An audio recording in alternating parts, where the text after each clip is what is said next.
Assalamualaikum warahmatullahi wabarakatuh. Apa kabar Anda semua? Kembali berjumpa dengan saya, Hersubno Arif, dari Forum News Network. Pekan lalu ada sejumlah senior PAN. Ini ada Partai Amanat Nasional, ada pendiri, ada mantan anggota DPR, mantan DPP, bahkan juga masih ada yang jadi pengurus di PAN itu mendeklarasikan dukungan terhadap Anies Baswedan, dan mereka menyebut dirinya sebagai amanat organisasinya namanya Amanat Indonesia gitu. Apa ceritanya ini? Saya akan mengajak Anda untuk berbincang dengan Bapak M. Yasin Kara ini. Terus saya ingatnya ini beliau ini pernah aktif jadi anggota DPR, bahkan kalau nggak salah beberapa periode gitu. Tapi kita cek nanti ke beliau. Assalamualaikum Bang Yasin. Waalaikumsalam warahmatullahi wabarakatuh. Apa kabar Mas? Alhamdulillah. Gimana? Anda ini masih aktif di DPP atau tidak sekarang ini, Bang Yasin Kara? Ya masih aktif tapi sebagai hakim partai. Hakim partai? Apa itu? Ya.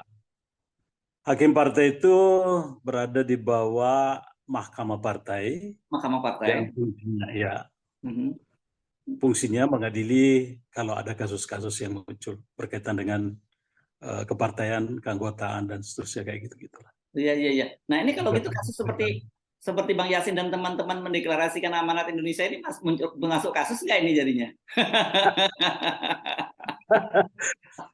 Ya seharusnya bukan, karena kan sebelumnya itu DPP PAN melalui Pak Zulkifli Hasan itu mengumumkan para calon presiden, yang salah satu di antaranya itu menyebutkan nama Anies. Oh Anies gitu. Baswedan. Ya, jadi kami justru memperkuat apa yang diinginkan oleh DPP PAN. Ya, dan sampai sekarang hanya saja memang. Ya. Sampai sekarang pun belum juga diumumkan kan sebenarnya calon dari PAN itu siapa ya, yang di KIP juga kan? Belum, baru digadang-gadang lagi istilahnya gitu. Waktu itu disebutkan dengan kriteria-kriteria dari internal partai, kemudian dari dari pihak yang ada yang gubernur disebutkan Ganjar Pranowo, kemudian ada Anies Baswedan dan seterusnya, Ridwan Kamil. Nah, kami hanya mempertegas bahwa pilihan yang bagus itu mungkin jatuhnya pada Anies Baswedan. Karena itu menjadi gerakan memanfaatkan momentum yang ada. Iya. Jadi sebagai hakim abang tahu celah hukumnya gitu ya. Oke. Orang yang seperti Bang Yasin ini banyak nggak di Amanat Nasional tuh? Banyak sekali. Di Amanat Indonesia jadi banyak ya. Sekarang ini begitu kita habis deklarasi, ya. Orang itu dari seluruh Indonesia mengajukan nama untuk menjadi koordinator di daerah masing-masing. Sampai pada tingkat kecamatan. Jadi ini sekarang ini sebagai koordinator pusat sedikit agak disibukkan oleh urusan-urusan seperti itu. Jadi, ada nama yang dikirim, persepakatan daerah untuk mengkoordinir pelaksanaan pemenangan Anies Baswedan sebagai Presiden 2024. Oke, tapi sebelum kita ngomong seperti itu, apa sih latar belakangnya kenapa para senior di Amanat Nasional, Partai Amanat Nasional ini kan ada pendiri ya, ada juga pendiri deklarator, kemudian juga mantan anggota legislatif, dan juga termasuk seperti Abang salah satu hakim kemudian mendeklarasikan ini? Ya sebenarnya semacam kekhawatiran. Oke. Khawatir kalau kemudian partai lalu tidak mendukung putra bangsa terbaik yang sudah nampak secara kasat mata prestasinya dengan kemampuan yang teruji lah menurut saya, menurut kami ya. Karena ini bukan cuma saya, ada sejumlah teman-teman yang lebih senior lagi. Ada Ibu Miranti ya senior secara umur, tetapi waktu itu kami bersama-sama ikut di dalam pendirian Partai Amanat Nasional. Ada Abni Ahmad, itu para senior, dan beberapa orang lagi yang terlibat di dalam upaya memenangkan ini. Bahkan ada anggota DPR yang sedang aktif. Saudara ada Alimin Abdullah. Alimin Abdullah itu masih aktif sebagai anggota. Masih aktif sebagai anggota DPR. Ya. Dan jadi ini sebenarnya sebuah kawalan Karena kan kalau kita bicara hita dari PAN itu kan reformasi. Ya. Bagaimana agar reformasi ini berjalan, dan itu mungkin bisa kalau di tangan orang yang tepat. Dalam artian gini, bagaimana membawa perubahan di Indonesia ini secara baik dalam situasi yang sama-sama kita ketahui kondisi sekarang ini serba sulit, baik diakibatkan karena problem-problem yang sifatnya eksternal pemerintahan, yang kemudian mengganggu jalannya pemerintahan, maupun yang memang karena original dari internal pemerintahan itu mengakibatkan terdapat kesulitan-kesulitan untuk pengembangan. Misalnya hutang yang menumpuk sangat besar, kemudian efektivitas pembangunan infrastruktur, dan seterusnya. Nah ini kan perlu pembenahan, perlu ada yang melanjutkan dengan penataan yang baik. Karena semuanya itu akan dapat berguna apabila ditata kemudian dengan baik. Dan saya berpikir bahwa, atau teman-teman ini berpikir bahwa yang bisa melakukan hal seperti ini adalah orang yang memang memiliki vision yang bagus dan cara kerja yang tepat gitu. Artinya gini, banyak orang yang bisa membangun, tetapi belum tentu bangunannya itu memiliki kualitas yang bisa menjangkau pada kepentingan rakyat, kualitas dalam artian bisa efektif mengangkat harkat masyarakat, kualitas dalam artian memajukan kesejahteraan umum secara benar sesuai dengan Undang-Undang Dasar 45 itu. Nah itu yang dengan kesadaran itu kami berkumpul mengatakan bahwa sebaiknya apa yang sudah ditetapkan oleh PAN, belum ditetapkan sebenarnya, sudah diajukan, nama-nama yang tidak diajukan, kami memilih Mas Anies sebagai orang yang paling tepat. Kenapa? Karena kalau kita lihat mulai dari bagaimana merancang, melihat, kemudian mengoperasikan hal-hal yang diinginkan, kemudian terwujud, itu memang nampak kualitasnya yang bisa diandalkan. Dan yang lebih lagi bahwa ketika turun ke masyarakat kan nggak ada pencitraan tuh dari Pak Anies tuh. Tiba-tiba saja, lalu kemudian hasilnya bagus, kemudian baru ditunjukkan kepada masyarakat, dan kemudian kita, ini indah sekali keadaannya. Nah, hal-hal seperti ini menunjukkan bahwa ada ternyata orang yang mampu mengantarkan bangsa ini menjadi bangsa yang lebih mature. Dan ini kan sulit, gitu. Kalau yang selama ini kan kita ugal-ugalan, kita main apa macam-macam yang pencitraan apa segala macam, kita diwarnai. Bukan hanya pada, saya tidak merujuk hanya pada presiden, hampir semuanya berlomba pada pencitraan yang kemudian wujudnya tidak ada yang terlihat apa-apa. Beda dengan Jakarta yang kita kemudian lihat memang menampakkan hasil yang memadai. Kami setelah berkonsultasi dengan teman-teman, para senior, para ini, lalu kemudian kita katakan ya kita bentuk aja lah bagaimana memberikan dukungan kepada partai agar kembali ke jalurnya gitu. Oke. Jadi ini bukan perlawanan pada partai ya, justru malah bagian dari untuk memperbaiki partai gitu. Oh iya, sangat baik. Saya kira partai akan menjadi sangat baik apabila dia ikuti apa yang dilakukan oleh Amanat Nasional.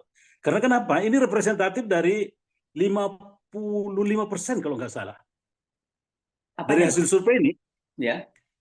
Jadi ada orang PAN itu yang akan memilih Anies itu sudah memastikan diri itu sekitar 55%. Oke. Dan saya yakin bahwa jumlah itu akan jauh lebih besar lagi kalau kita cek ke bawah. Karena menurut pengalaman kami, angka-angka seperti itu sebenarnya representatif luar biasa terhadap apa namanya. Ya.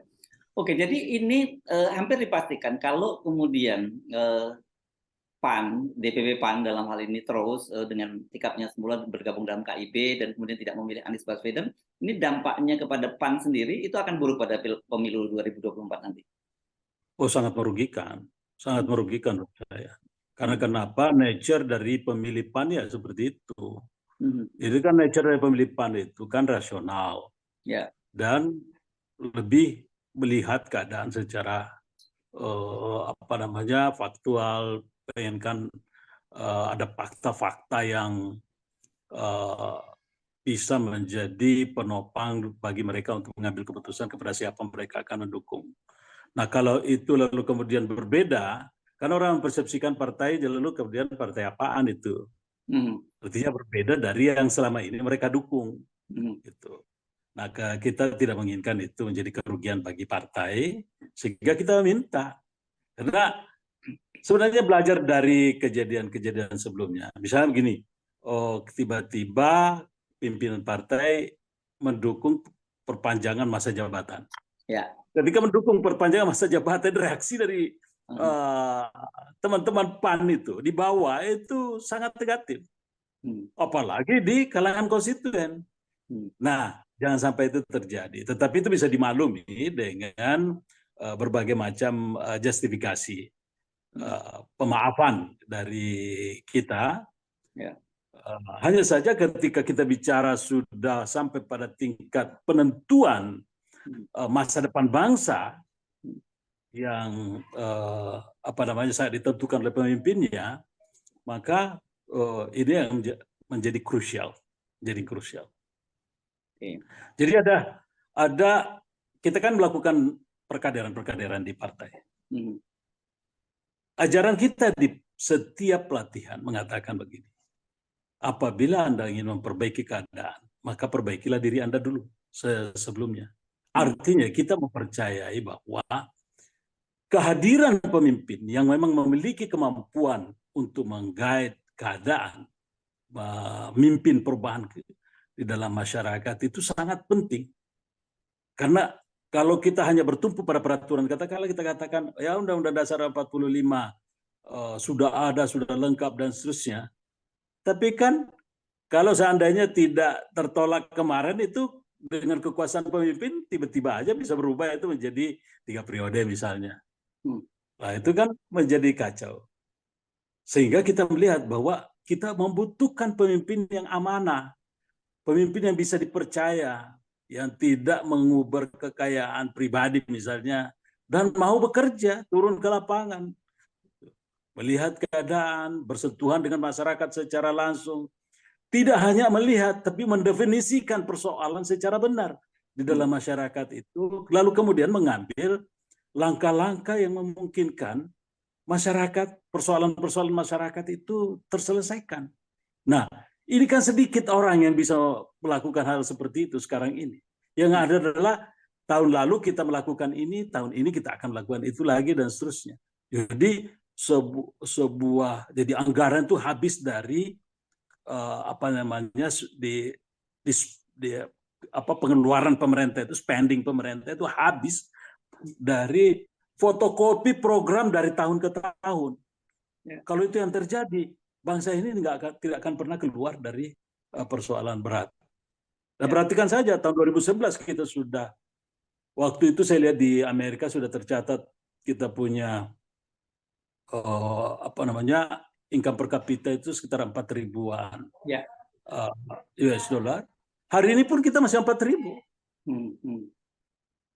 Lah, kalau tidak ada pemimpin yang lebih tepat untuk menggait untuk masuk dalam perubahan yang krusial ini, terutama untuk masuk mencapai 5.000 dan lewat dari 5.000, angka 5.000 US dollar per kapita, maka kita tidak akan mengalami kemajuan, dan ini sangat krusial menurut saya.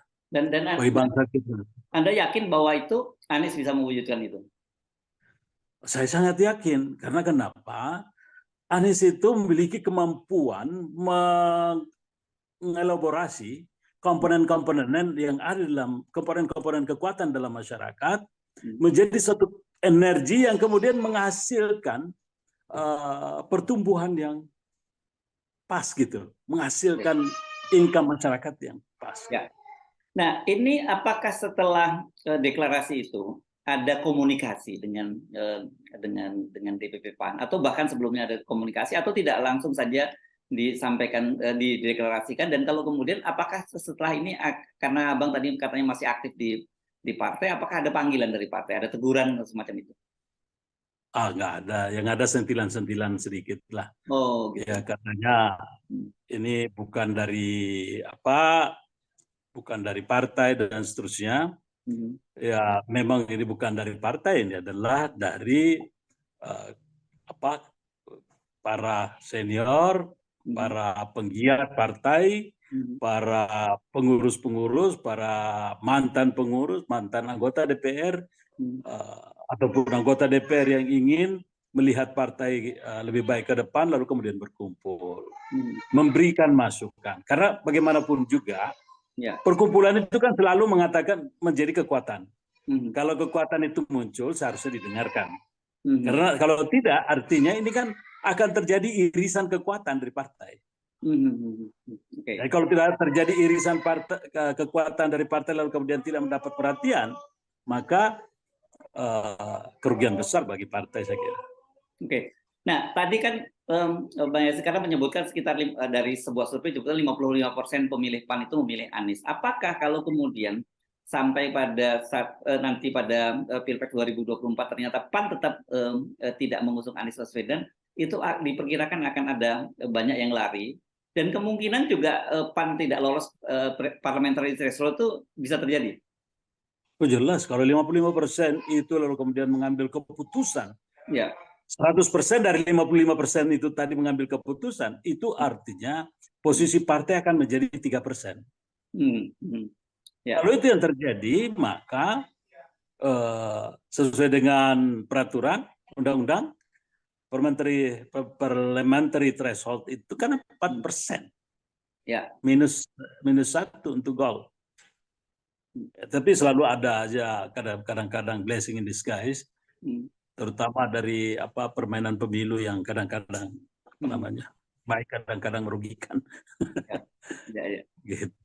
Jadi artinya kan begini, ada faktor itu. Kemudian juga kita tahu ada perpecahan di partai, ada para senior partai juga udah mendirikan partai sendiri, ada namanya Partai Umat. Tentu ini soal serius ya yang harus diperhatikan oleh pimpinan partai.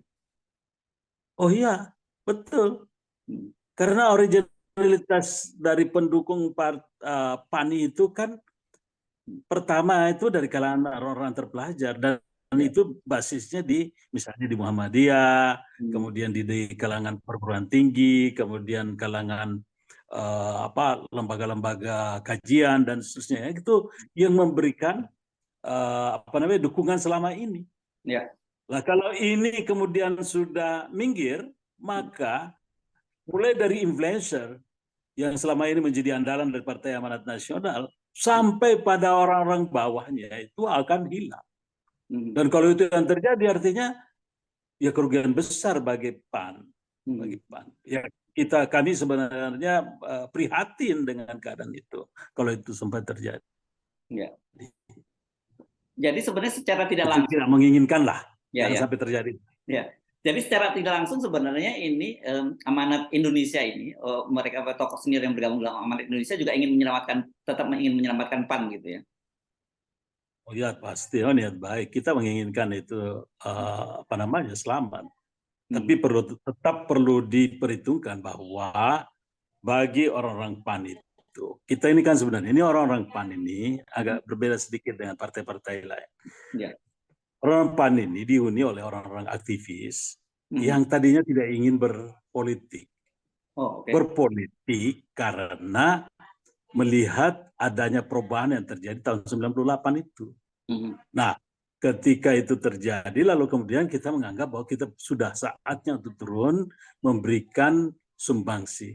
Itu sebabnya peranan Partai Amanat Nasional di awal-awal tahun 98 sampai tahun 2009, saya kira itu sangat dominan. Tapi pasca itu lalu kemudian ada penurunan. Nah, kalau ini degradasi ini terus turun, maka potensi yang dimiliki Partai Amanat Nasional untuk mengambil peran dalam perubahan bangsa ke depan itu akan menjadi lebih kecil lagi. Dan ini kita tidak inginkan. Ini kerugian bersama.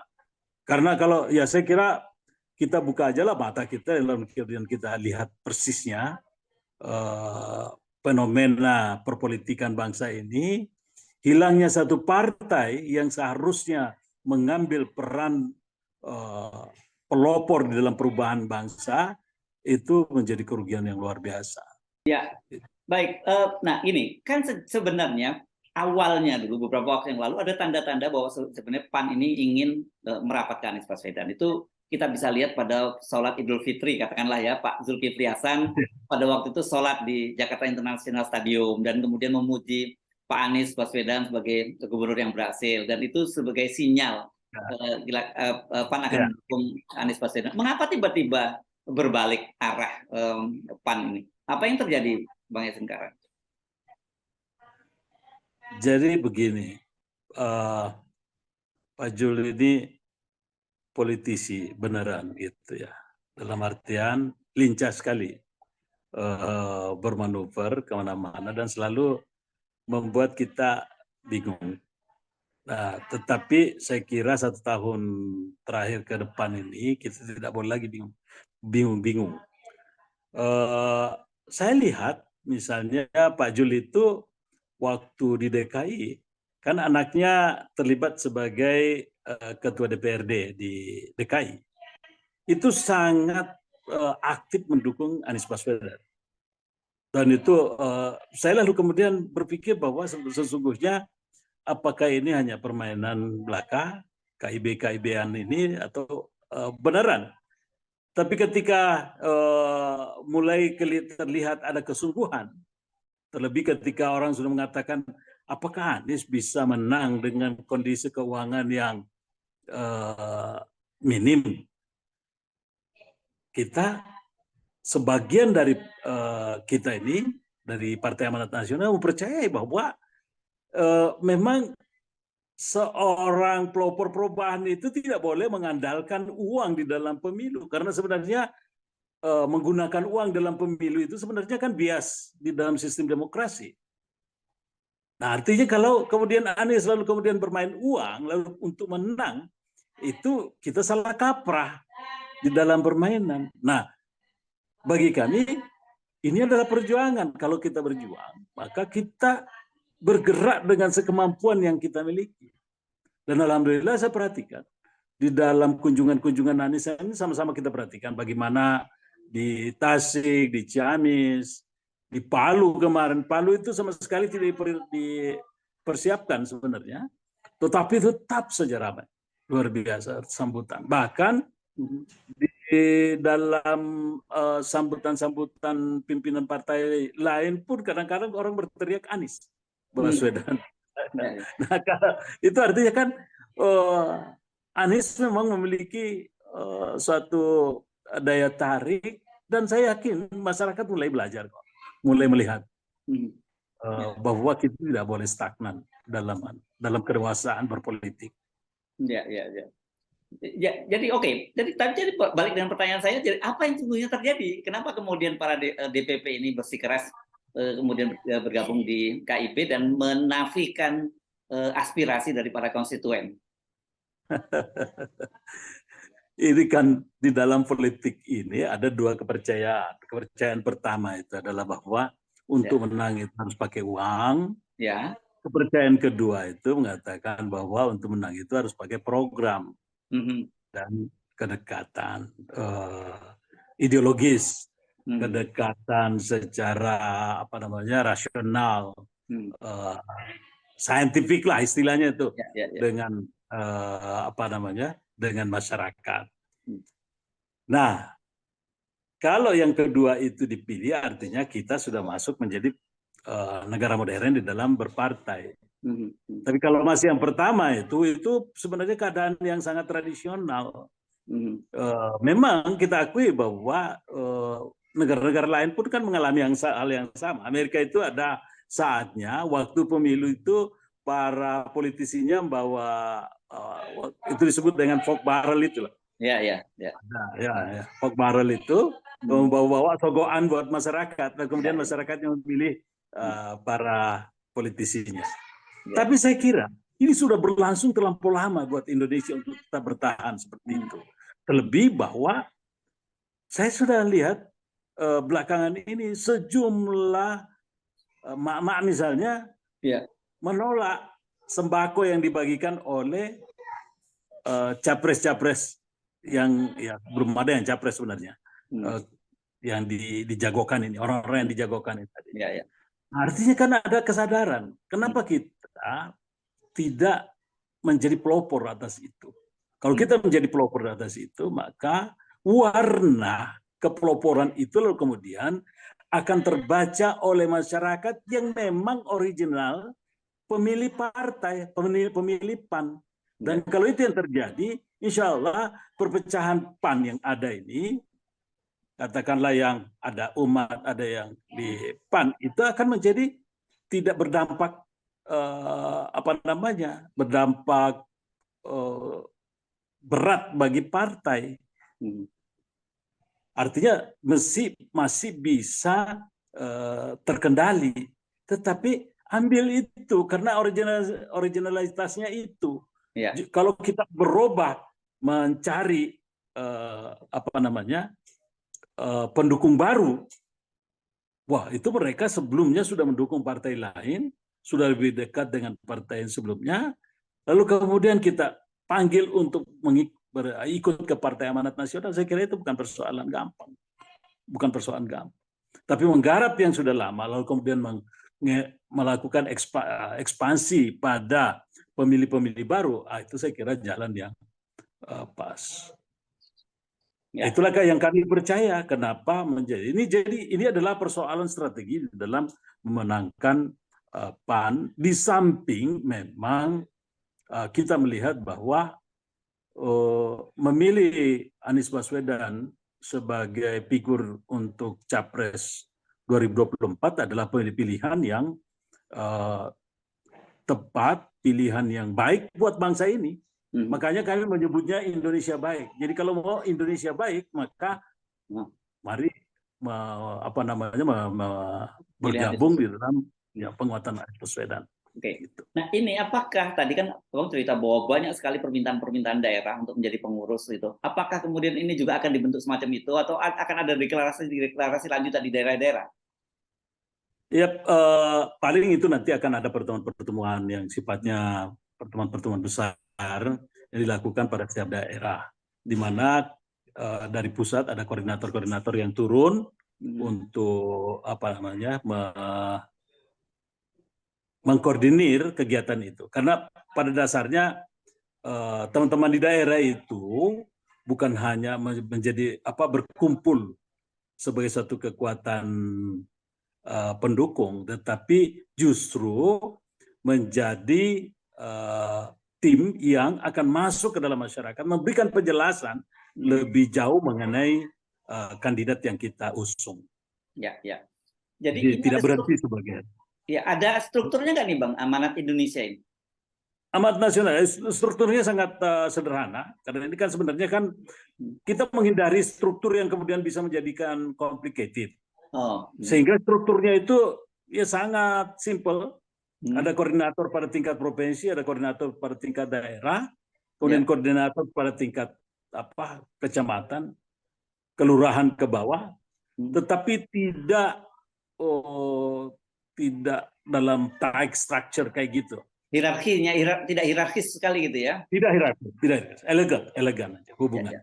Ini kan sudah jelas ini kerjaannya satu-satunya adalah bagaimana mendukung Anies perolehan suara Anies Baswedan kalau menjadi presiden di tahun 2024. Ya.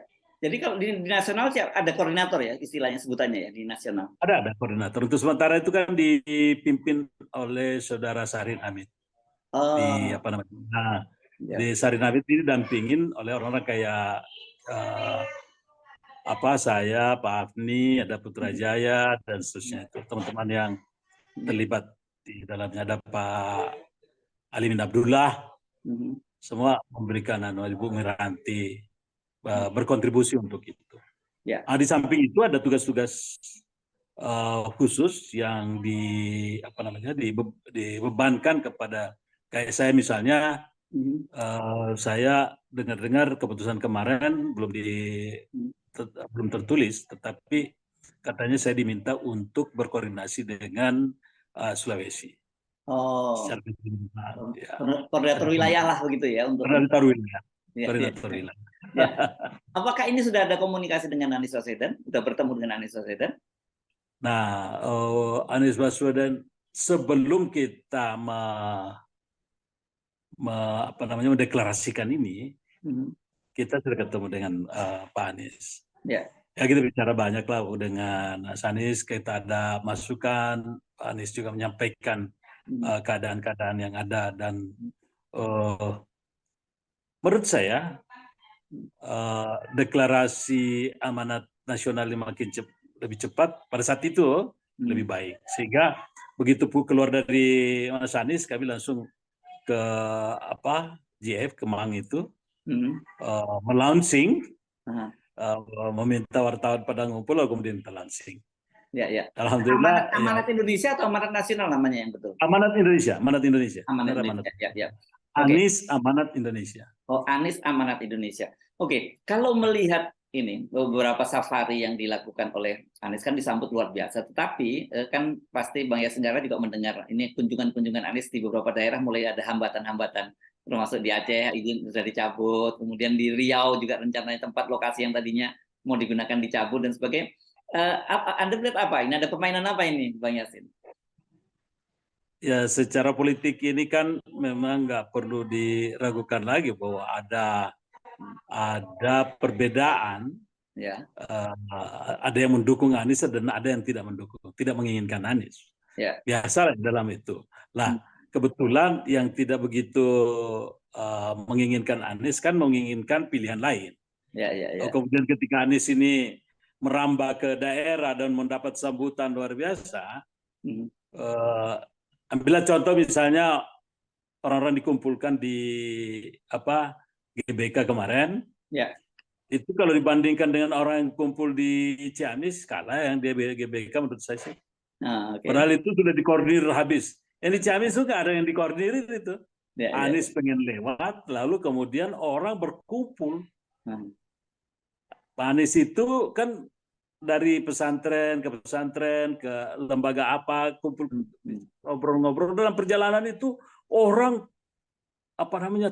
tumpah ruah ke jalanan, penuh.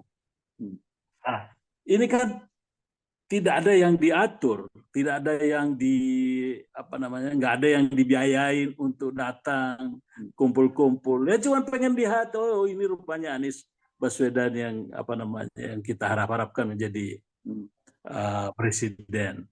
Demikian pula di Ciamis, demikian pula di di Palu. Dan di Medan ya sebelumnya, Medan sebelumnya, di Palu kemarin juga luar biasa. Ya. Kebetulan waktu di Palu, Bang Yasin ada di sana ya, waktu di Palu. Ya kebetulan saya ada di sana, cuman saya kan lihat dari jauh aja karena tidak masuk dalam. Ya.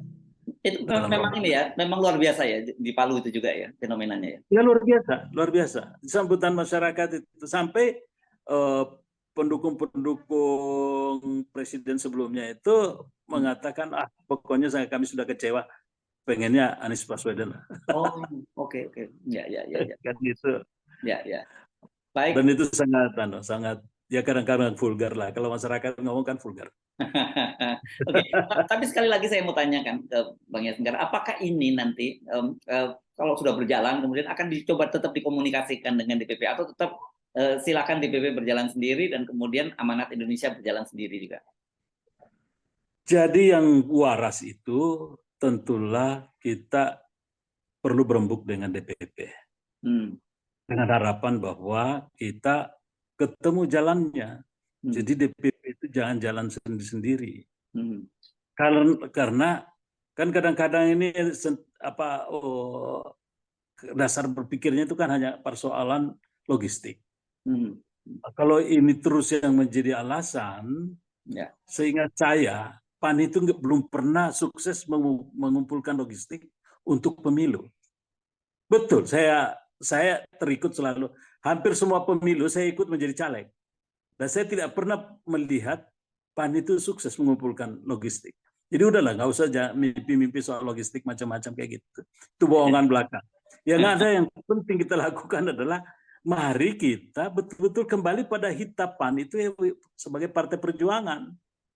Partai memperjuangkan reformasi, nilai-nilai reformasi, jangan pindah dari situ.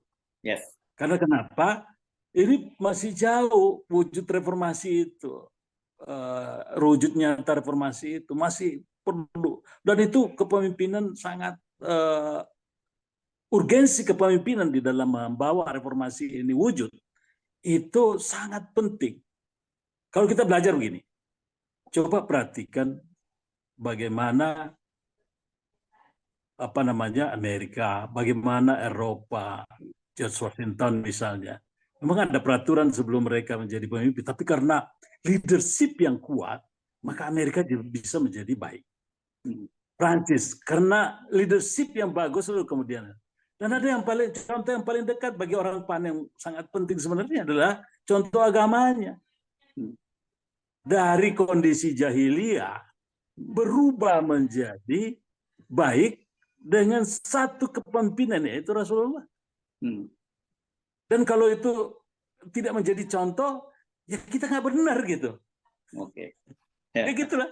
Artinya kita harus memiliki pemimpin memang yang memiliki kapasitas yang bagus di dalam rangka melakukan perubahan. Kalau tidak, maka kita akan mengalami degradasi dari waktu ke waktu. Dan ini ya itu yang ditulis oleh penulis novel mengenai bubarnya Indonesia itu, skenario bubarnya Indonesia. Karena kenapa? Kita tidak kunjung maju. Satu catatan, seperti juga perusahaan. Kalau perusahaan itu tidak berkembang, maju, artinya dia akan mati. Sama dengan Indonesia. Kalau dia tidak berkembang maju, maka Indonesia akan mati. Nah, kita tidak inginkan itu. Mari kita bersatu sama-sama. Ada orang yang memang memiliki nasionalisme yang kuat, yang memiliki kecerdasan yang cukup, moral yang cukup, kapasitas yang cukup, kemudian leadership yang cukup untuk memimpin perubahan bangsa ini, ya kita dukung itu. Dan ini sebenarnya ibadah gitu. Soal kemudian apa menang atau kalah, menurut saya sih menang itu. Oke, jadi optimis ya. Kalau dukung Anies pasti menang, tapi kalau tidak mendukung Anies, peluang untuk PAN untuk tidak lolos parlemen itu sangat besar, itu ya, Bang Yasin. Betul. Betul. Baik. Jadi sangat kecil kemungkinan. Baik, terima kasih Bang Yasin Kara. Terima kasih. Assalamualaikum warahmatullahi wabarakatuh. Waalaikumsalam warahmatullahi wabarakatuh.